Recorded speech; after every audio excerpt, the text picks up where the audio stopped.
Thanks everybody for having me. It's great to be here. Actually, it's the first time I've been in this part of China, and I was just blown away by what I've already seen. It's a beautiful area. So let's see. I'm going to whip through these. I've had the absolute honor and the luck to be able to be a part of some great teams leading the iPod design and engineering at Apple, and then also iPhone. Was on that team as well. You might not recognize me, I had a little bit more hair then.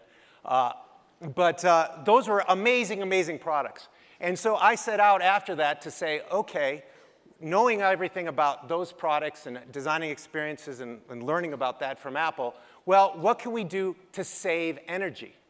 And so that was the next thing, which was Nest. Nest was all about not just making a cool thermostat, but it was about saving energy.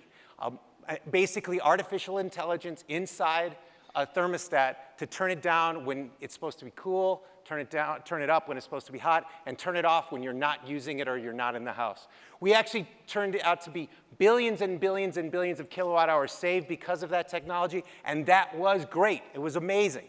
And so it worked out well for us. It's actually our 10-year anniversary. We had our first discussions about Nest just last week. So that was Nest.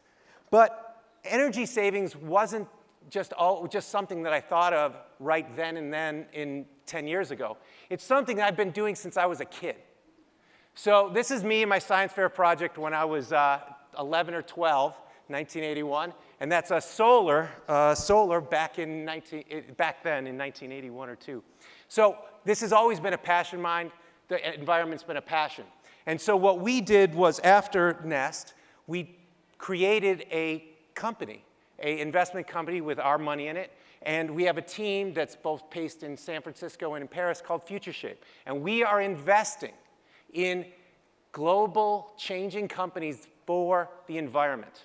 So obviously you can see the first company there, one of them. We've invested in over 200 companies around the world, and we have hundreds of millions of dollars out on the street in investments today and making 2 to 3 investments a month.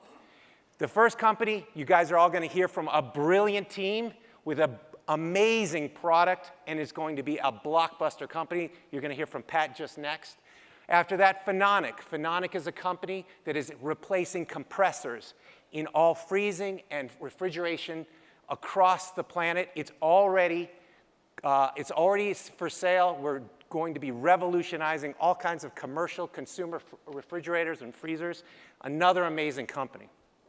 Third, out of that front, we're creating diamonds from just simply methane and hydroelectric power. We're creating that, so we're saving the planet from strip mining, from blood diamonds, from conflict diamonds. So these are the kinds of companies we invest in. And so I and the team, we are always looking for new things to help the environment, help our societies, help our communities. And so I decided after we were living in Europe as well as Silicon Valley, we decided to move our family to Southeast Asia. We've been there for over a year now. And why are we doing that? We wanted to be where things are happening, where the developing world is becoming, just like China went through its moment, what is going on in Southeast Asia? And so by being there and being on the ground, we're getting real data about what's happening in waste to energy, in recycling, in materials. And it's been absolutely fascinating. So I set out a year ago after starting to live and see this problem, see these problems all around it, start to design products that start to address these things or use some of the waste materials that are generated. So we're looking and looking. And so for over a year now, been investigating and learning all about the plastics issues. I want to create some new products, and I'm trying to find the most sustainable way to use plastics. And it has been fascinating to me to understand what's really going on after you scratch the surface and you get through a lot of the greenwashing going on in the petrochemical industry. And so it's been very intriguing. So we've all heard about, oh, there's tons of plastics in the oceans. There's going to be more plastics in the ocean than fish by 2050. We hear that over and over and over. That's right. It's absolutely true. It's going on. But it's a lot worse than that. Plastic is everywhere. It's in the air. It's in the water we drink. It's in the food we eat. It's in our bodies. It's in every single place. We found it at the deepest parts of the ocean. We found it at the highest parts of the mountains. We found it in air. We found it in bottled water. We found it in our feces. It's everywhere. Microplastics. And people are like, well, the WTO just announced that, well, we don't know if microplastics are bad. What we do know, though, is microplastics and nanoplastics absorb like sponges bioaccumulative toxins that get lodged in our body and in our fat, and it goes from generation to generation. So you might say, we don't know if it's going to be harmful, but we can tell you it's in your body and it's soaking up chemicals now, toxins, and they're going in your bloodstream, without a doubt. I remember when we talked about it for smoking. Well, we don't know if smoking's bad. We still don't know if RF emissions in your cell phone are bad. But we're learning more and more every day. But I can tell you this, it's in our environment and it's everywhere. So, first, thank you. Thank you, China. Thank you for not taking and importing our waste any longer.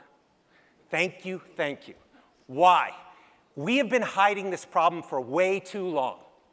This plastics problem has been buried. It has been incinerated, and it has been moved.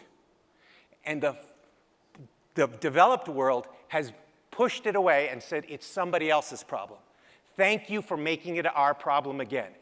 Because of the things that China did and is doing, it has now forced many countries in Southeast Asia to do the same. I'm seeing it on the ground in Indonesia. They're kicking back waste. Vietnam, Thailand, they're all kicking back the waste. This is important, and thank you again, China, because you're making us wake up to the reality of the trash we're creating every day. So, we all know coal, right? It's bad. We shouldn't be making more coal plants, right? Everybody agree? No more coal plants? Well, why the hell are we making even worse coal plants for plastic? Oil to plastic. Coal to energy is 3 parts CO2 for every 1 part coal. In plastic, 5 parts, minimally 5 parts to create PET plastic from 1 part oil. We are actually just in the production of plastics making more CO2 than coal plants. And we're getting rid of coal plants, so why are we making more coal plants? They just happen to be plastic production plants. Look at the emissions. The emissions are growing, and it's staggering. We're looking at over 600 new coal plants for plastic production between now and 2050. 600. Okay? But it's not just about CO2. Let's put it this way. Plastics. Yes, we do need plastics. We need plastics for certain applications. There are lots of great reasons why we need them. But there's one class of plastics, if you look at it, packaging. If you look at that pink or red thing, it is growing exponentially. The other ones, you can see the usage of them. If you look at real estate, if you look at some of the other categories, we use those for years. Plastics, packaging plastics are used for weeks or months, and it's growing like crazy. Why do we care about that?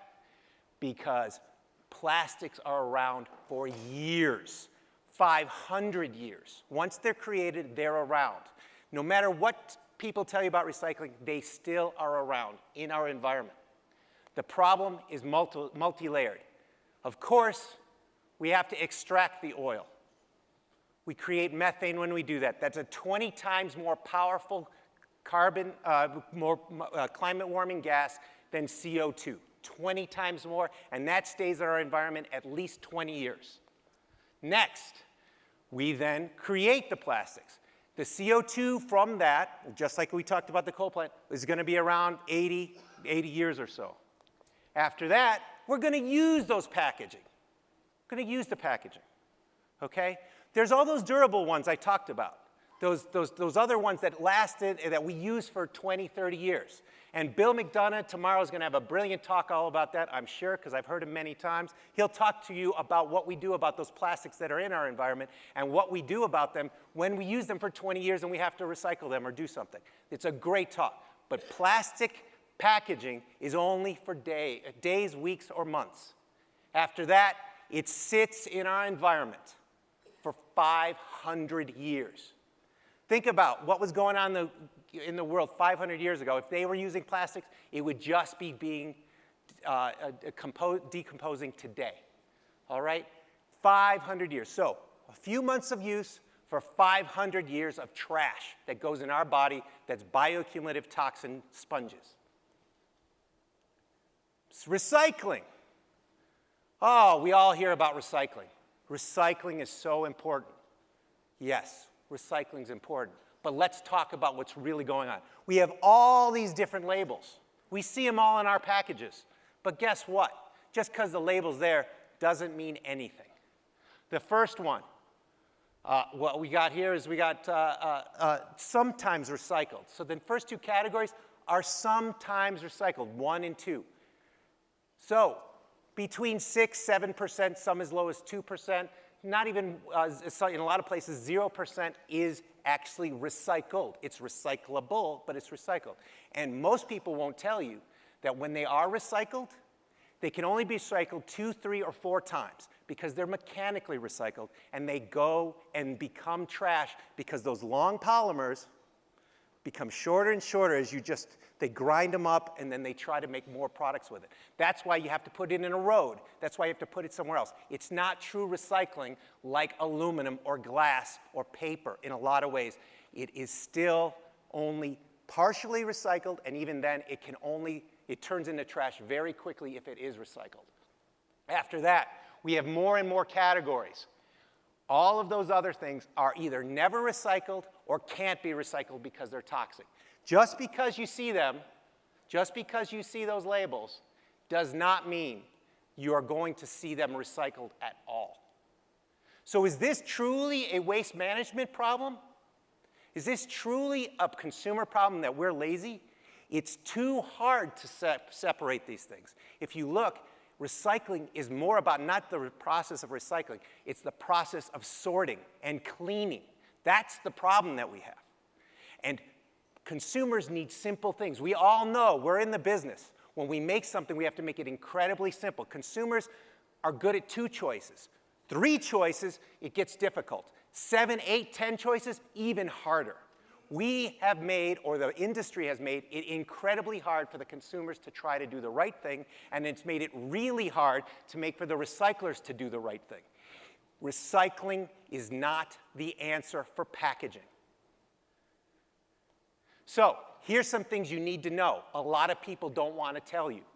Okay, you hear better recycling. I just talked about that. Well, no, it's not about better recycling for packaging.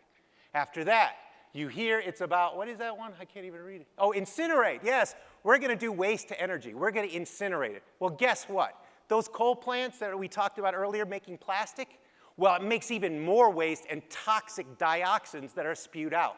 Unless it's absolutely done right, and it's very expensive to do it right, you cannot just incinerate it and waste to energy. Bullshit. Next.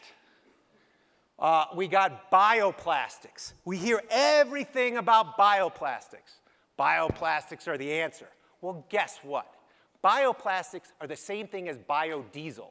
All we're doing is we're substituting one thing into another.